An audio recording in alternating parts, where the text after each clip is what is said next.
All right, before I play this, I just want to caution you. This is garbage.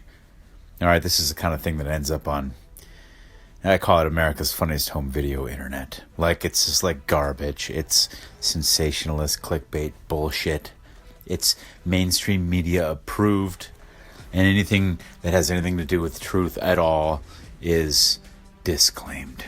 Disclaimer, this is gossip. This is a conspiracy theory. This is speculation. It's just trying to get past the censors, and yet they are the censors. This is bullshit.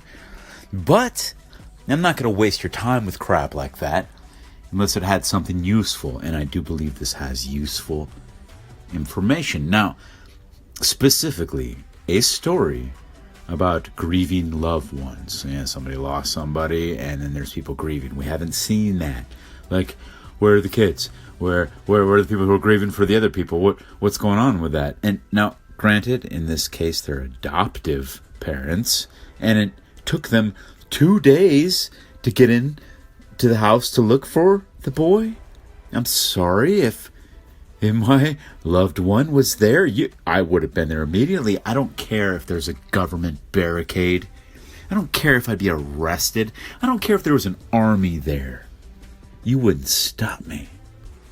I'd have somebody running interference or distraction while I snuck around the corner. I would be there. I would find my house and my loved ones, and I don't give a fuck who tried to stop me. It would not be effective. I would get through whatever you put in my path. I promise you that. That's what seems disingenuous about it. And adoptive parents, to me it screams child trafficking because they use the whole system, the adoptive system. I'm not talking shit about adoptive parents because, trust me, I'm not talking shit about adoptive parents. Personal, no, I'm not. No, I'm not. What I'm saying is that this seems fishy. There's a lot of weird things about it, and the way this is presented, it's garbage. Please put up with the garbage to get the gold. The gold is buried in this big pile of crap. It's there. Just put up with it for a second. Now, another big question that has been on people's mouths, both on social media and at the affected vicinity, is where all the missing children are. Hawaii Governor Josh Green, during the news program Face the Nation broadcast on CBS News, stated that among the ones missing, the majority were children who were at home on that fateful day. He explained that the reason why the kids of Lahaina were at home on a school day was that the Hawaii State Department of Education had said that on August 8th, Lahaina's largest school, Lahaina Luna High School, was closed early because of a power outage caused by strong winds from the incoming Category 4 Hurricane Dora. So apparently, even if the kids went to school, they were sent back home early while their parents were still at work. Not only that, but other local intermediate and elementary schools were supposed to reopen after the summer break the following day. This was another reason why more kids were at their residences instead of schools. As soon as the news of the missing children went viral on social media, netizens have been spinning conspiracy theories, with many thinking that the schools were deliberately shut. Some claim that the elites had finally been able to get kids without people noticing, while others claimed that it must have been a big sacrifice. Personal accounts from parents whose children are missing started to pour in on social media, making netizens believe that there's some conspiracy behind so many lost kids and schools being canceled or postponed on the day of the fire. One case was of teenager Cairo Fuentes, who stayed back at home with his pet dog in Lahaina, while his adoptive parents were out for work miles away.